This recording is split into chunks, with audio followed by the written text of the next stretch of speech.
Welcome back to A Different Opinion. I hope you've been enjoying the content. If you have, please leave a like on the videos that you actually enjoy. Leave your thoughts in your comments, and also subscribe to see the future videos as well. But we've got an interesting one here about Hillary Clinton. Obviously, the news now that there's a trial going on of her old lawyer, I believe, Sussman. It's very, very interesting to actually just hear all these things coming back up again. We, I mean, 80% of people around the whole world who know about the story think she's guilty. And in my opinion, she's dead to rights guilty. It's insane that it's even still going on now. But we'll jump into this one here. It's actually a very interesting column slash article. So it's from Boston Herald. It's obviously an opinion piece. Howie Carr, Unraveling Hillary Clinton's Russia Hoax, starting with Michael Sussman. If you're only dimly aware of the ongoing DC criminal trial, so this is only from yesterday.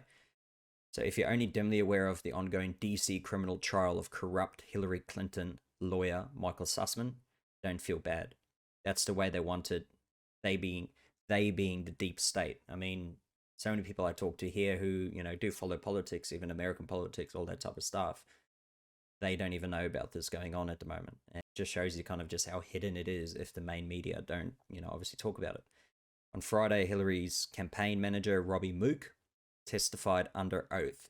He swore that the middle of the 2016 presidential campaign, Clinton signed off on a secretly handing the corrupt FBI a total bogus made-up report on Donald Trump's alleged communications with the Kremlin through a server for Alpha Bank in Moscow. There's a lot to unravel here. Obviously, it is he doesn't have to add the actual, describing words before it. He could just state what it is.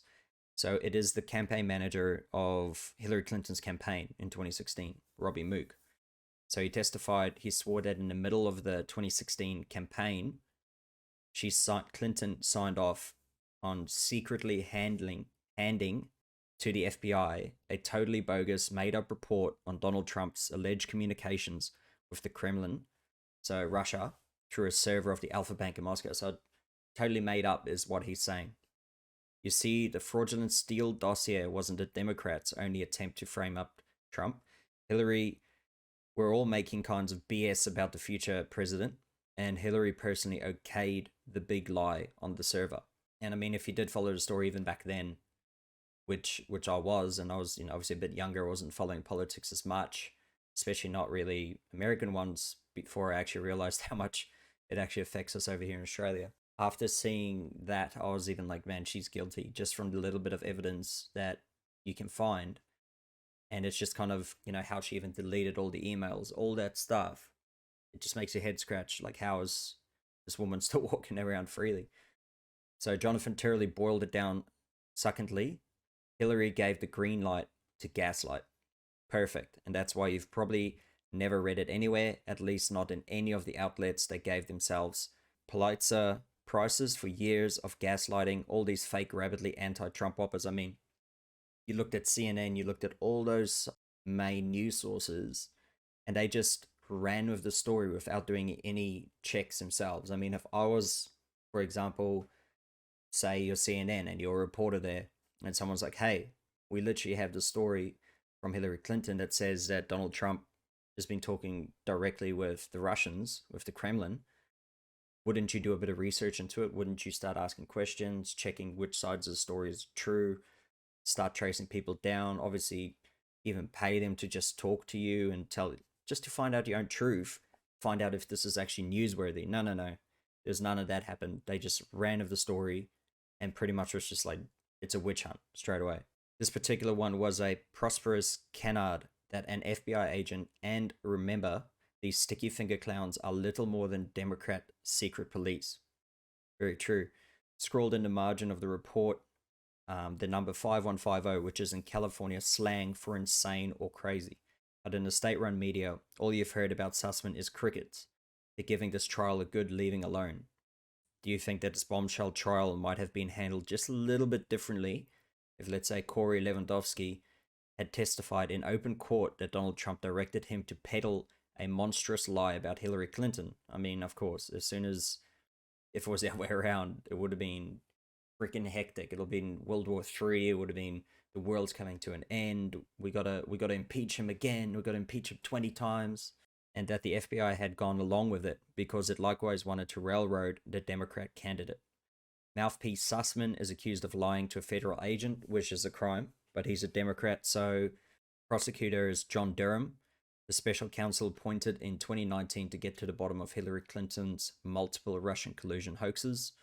Durham has Sussman absolutely 100% dead to rights.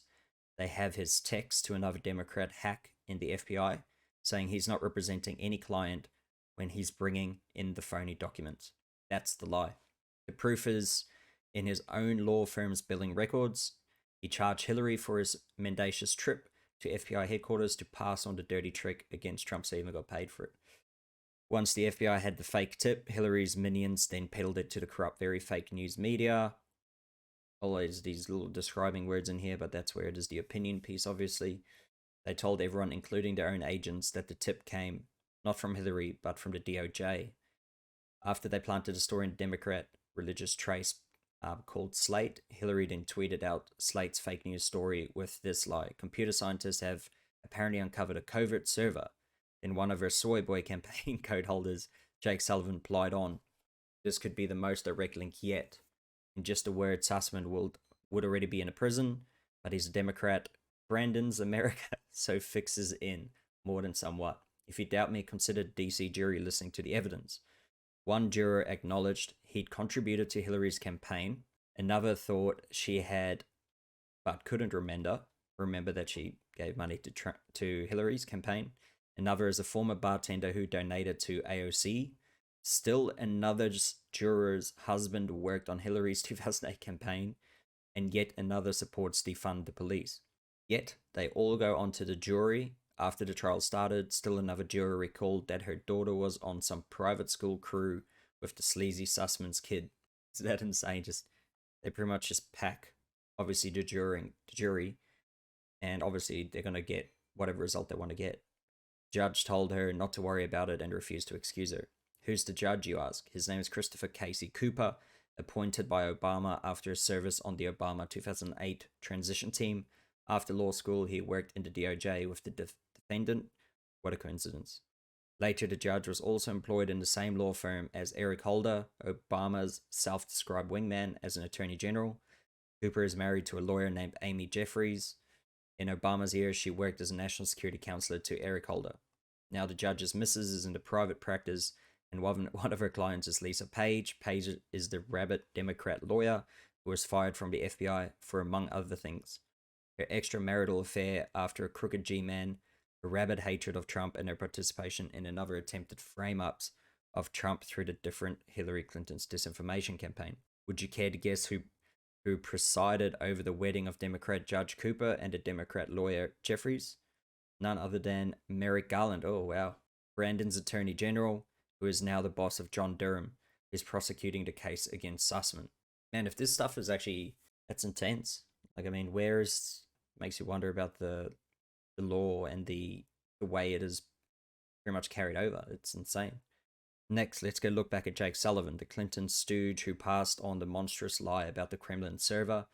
He's now National Security Advisor for Dementia Joe. Dementia Joe. Even though his fingerprints are splattered all over this sordid Democrat scandal. Jake Sullivan's wife is named Maggie Goodlander. Maggie is now counsel to the Attorney General, who happens to be Merrick Garland. In small world, isn't it? By the way, Jake has a brother named Tom Sullivan. After another nationwide search, he's employed at the State Department, and his lovely bride, Rose, is at Health and Human Services. During the Trump interim, these card-carrying fellow travelers both had jobs with other bastions of the deep state in Silicon Valley. Tom Sullivan was at Amazon and Rose worked for Google. But you ask, surely the pre-Elon Musk Stalinist Twitter must have had one or two of bad actors in the Sussman trial on the payroll. Glad you asked. The hack FBI General Counsel to whom Sussman delivered the Hillary Clinton server hoax story was a non-FBI agent, Democrat named James Baker. After his Euro dirty trickster James Comey was fired, Baker was picked up on the waivers by Twitter, where he still works as Deputy General Counsel. If John Durham gets conviction, it'll be a miracle. In the halls of justice, the only justice is in the halls. That's insane. Yeah, there's pretty much no way that this person is going to be found guilty at all, and it's going to stop here. It won't go any further at all, would it? So Clinton campaign manager testifies Hillary personally authorized Russia hoax against Trump. She apparently personally agreed to release information to a reporter in the 2016 presidential campaign about the supposed connection between Donald Trump's campaign and the Russian bank. Even though the Clinton team wasn't completely confident the story was true, that was the testimony Friday from Robbie Mook, which we just read before, who was Clinton's former presidential campaign manager in 2016. Mook made the statement during the criminal trial of Clinton's campaign lawyer, Michael Sussman. The Sussman case is part of the special counsel John Durham's inquiry into what actually happened during the Russiagate investigation of the Trump campaign that year. Sussman, 57, is charged with lying to the FBI during the meeting, which he presented. The top lawyer purported to show mysterious contact between computer servers and Russia-based bank and Trump's company. If proven, that the information would have been significant given the FBI at the time was investigating whether the Trump campaign and Russia were coordinating to sway the outcome of the election. But when the FBI examined the data, it found no secret back channel and nothing suspicious.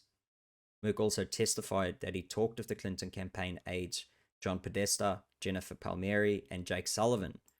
As we remember, Jake Sullivan, just heard about the stories about him before, who now is President Biden's White House National Security Advisor, about giving the information to a reporter before discussing the matter with Clinton, who agreed to the decision. One of the campaign staffers sent information to a reporter at Slate magazine, recognized as a left-leaning online news website. Slate published a story containing the allegations on October 31st, 2016, about the supposed Trump-Russia bank links. Clinton tweeted her campaign press statement from Sullivan the same day, writing, "Computer scientists have apparently uncovered COVID server linking the Trump organization to a Russia-banked bank." Can you believe it? Like, this could be the most direct link yet between Donald Trump and Moscow, Sullivan alleged in the release. This is insane. I mean, you make it for yourself, but obviously the research they've done here at the Boston Herald, they've spoken to the actual people in the jury, and there's just no way anything's going to happen. I wish I was living in America where this is happening. I could actually go and actually do something about this. But here I am just sitting behind a computer screen talking into a camera. So Time magazine later reported in July 2019 that Mueller's investigation cost the US government somewhere between $35 to $35 million, which I believe Hillary Clinton needs to pay back. In an op-ed published by the Wall Street Journal, and obviously go to jail. In an op-ed published by the Wall Street Journal's editorial board on Friday, the board said, in short, the Clinton campaign created the Trump alpha allegation and fed it to a credulous press that failed to confirm the allegations but ran with them anyway. Then promoted the story as if it was legitimate news. This is what I was saying before. They did no research, no nothing. They just ran with it, and people still trust the media. The campaign also delivered the claims to the FBI, giving journalists another excuse to portray the accusations as serious and perhaps true. Most of the press will ignore this news, but the Russia-Trump narrative that Mrs. Clinton sanctioned did enormous harm to the country, the newspaper's editorial board continued. It disgraced the FBI, humiliated the press, and sent the country on a 3-year investigation to nowhere. Putin never came close to doing as much disinformation damage. Crazy. And then we see here, from the post-millennial, which, yeah, make of it what you want. Elon Musk calls out Clinton campaign's elaborate hoax about Trump and Russia. In response to that trip, the Clinton campaign has facilitated the creation of a false dossier alleging that Donald Trump had colluded with Russia to alter the US president. Yeah, we've seen that. So Elon Musk said it was all true. His reply was the Ohio Congressman Jim Jordan, who wrote the facts. Secondly, Christopher Steele created the dossier, Glenn Simpson sold it to the press, Michael Sussman took it to the FBI, and Democrats and the media lied to you about it. All true. But most people still don't know that the Clinton campaign lawyer, using the campaign funds, created an elaborate hoax about the Trump and Russia. Makes you wonder what else is fake. It does. It really does. Then challenged Twitter CEO Parag Agrawal on the matter. Agrawal said outright that the platform for which Musk has bid $44 billion to buy outright is not a beholder to free speech concerns. What do you say, Musk wrote? On the ongoing delivered facts to suss out truth, so-called misinformation, disinformation, Twitter has in recent years undertaken to issue warnings on tweets that they deem to be inaccurate. The only problem with this is that in many cases, determining factor for accuracy is not necessarily facts of evidence, but who Twitter fact checkers and experts find the most reasonable to believe. In many cases, it's almost like the same thing with the media companies. Whatever they think is the most believable thing without doing any research, they'll just run that. In many cases, Twitter's warning labels have been slapped on tweets, blah, blah, blah, blah, about Ukraine, China, COVID-19. We know about all those stupid things, how as soon as you talk even about COVID-19, they just say, research, these are the things from COVID-19, blah, blah, blah, blah. Each country had them. In each of these cases, the initial claims that these were false statements were disproven. Former CEO Jack Dorsey even went before Congress and apologized for suppressing and censoring the articles that were written with information gleaned from the laptop as a basis. Musk, in calling out Twitter current CEO and asking what else has been claimed to be false may actually be true, could be referring to the ongoing claims by some in the GOP that the 2020 presidential election was tampered with via preponderance of fraudulently cast ballots. Persever's idea among social media heads and corporate media outlets is that there are some things that are perhaps so far beyond the pale as to be inconceivable, such as the idea that a citizen is notable and revered as Hillary Clinton, former First Lady, blah, blah, blah, blah, could have been involved in the creation of a false evidence designed to take down a political opponent. Yet that's exactly what testimony in court from her campaign manager, Robbie Mook, revealed on Friday. I mean, I don't understand why some people just can't believe that this woman can do that.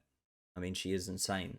If you watched her, obviously 2016 presidential campaign, that woman had something loose in her head. Mook testified at Clinton, we went through that. Mook testified that he had been briefed on the Alpha Bank subject by then Perkins Coie partner Mark Ilias, with Mook saying that he was told the data had come from people that had expertise in this sort of matter. He said that the campaign had not been entirely confident with the legitimacy of the data, but that the campaign had expressed hopes to give the information to a reporter who would further run it down to determine if it was accurate or substantive according to Fox News. You expect too much from current day media is all I can say. Mook said that Clinton had been personally briefed regarding the story, with FBI later found it unsubstantiated and gave it the go-ahead to send to the press. I discussed with Hillary as well, Mook said. Hold someone accountable is all I'm saying. I wish our courts actually did something right. But as we read in this article here, the jury and everyone seems to be in the pocket of the Clinton side. So we'll follow what happens. I mean, we all know what's going to happen. Just everything's going to go free. No one's going to get done nothing to, and it'll just be swept under the rug. And then one day in the future, something will pop up again and everyone will be like, they were actually guilty. How did we not see this? But then it'll be too late. But hopefully enjoy the content. Hopefully actually enjoy this fun one you hear from the Boston Herald by Howie Carr. Actually, really good article with a little bit of information as well in the opinion piece. Hopefully enjoyed it. If you did, please leave it a like. Comment with your thoughts. What do you think is going to happen? Do you think something will actually happen? I mean, let's be real. And also subscribe if you want to see my future videos. But thank you for watching. Until the next one, see you then.